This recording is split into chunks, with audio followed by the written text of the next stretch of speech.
Ashley McGeachy, an art hop artist. Are you having fun? You shared off your way? Yeah, I'm having a good time so far. When did you start this? Was there an experience that you had? Well, I had a night where I hallucinated a streetlight that literally wasn't there, and I just had this feeling like I just had to paint.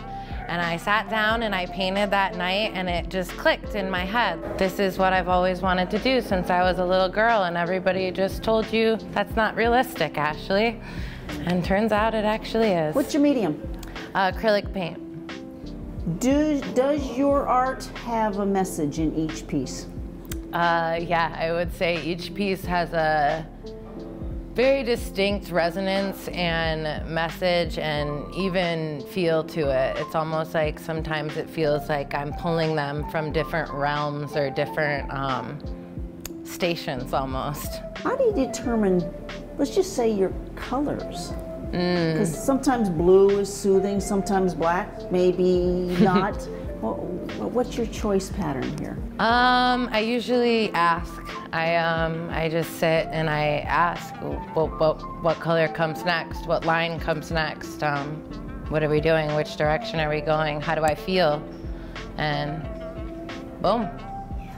Take me through a session. You have a vision.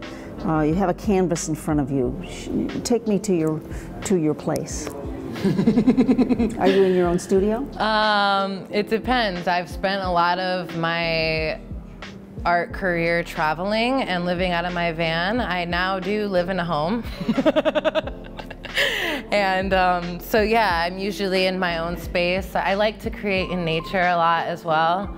And each one comes through in a different way. Sometimes it's like you sit down and it's like it's all there immediately and you're like, oh, there's the painting.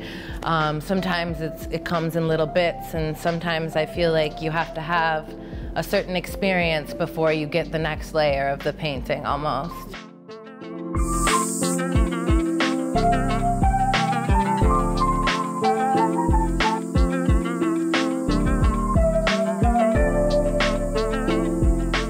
So here we are. I'm going to ask you to describe your works up close and personal. Okay. What's this all about? So this one is, the middle is depicting the oneness, that we are all one. And around here we have the Ouroboros, which is a dragon eating its own tail. It is a symbol of the cycles of death and rebirth and the continual nature of life.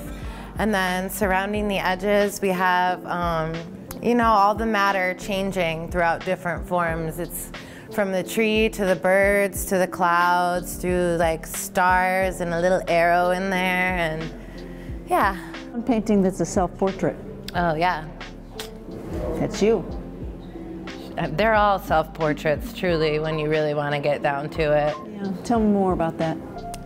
They're all expressions of me in different facets and avenue. Like, it all came through my being. So in a way, they all represent pieces of myself that I needed to look at, or I needed to sit with, or I needed to remember in a way. And I think in that sense, the authenticity of that, it speaks to other people as well, because, you know, we're all the same inside. Do you draw this first and then go from there, or are you actually, I mean, does this emerge as you work? This one emerged as I was working, yeah. Most of them do come through that way. Sometimes with specific ones, like the geometric parts in here, you know, you see it, but then I want to make sure it's going to look right, so I'll sketch it on there first before I just go in there usually. Yeah. And how do you determine your colors? Is this predetermined, or it is a work in progress while doing? It's a work in progress while doing it. You know, you kind of get, the process that I use actually is called Mischtechnik, and it is a layering process where you use thin layers of different colors of paints, which kind of achieve this iridescent multi-dimensional colored effect, and yeah, so it goes through many layers of, like, it'll be all blue and then all of a sudden there's yellow in there and then we have a glaze of red. So yeah, it definitely goes on a journey. Yeah, and yet you've used somewhat of a similar color pattern with this piece of art. Yeah, I like those colors. They feel really peaceful to me. Nice. Tell me what's happening here. This one is depicting of a ceremony of a group of women gathering together to bless the sacred waters of the womb of this woman in the center here. So it's kind of a sacred sisterhood painting, and the beauty of women coming together and in community. Yes, and the significance of the bird? You know, I think I just like birds, honestly. I depicted the hummingbirds here because I actually painted this when I was in New Mexico, and I was staying in a hummingbird, what do you call it? Sanctuary? Casita. That too. Yeah, sorry.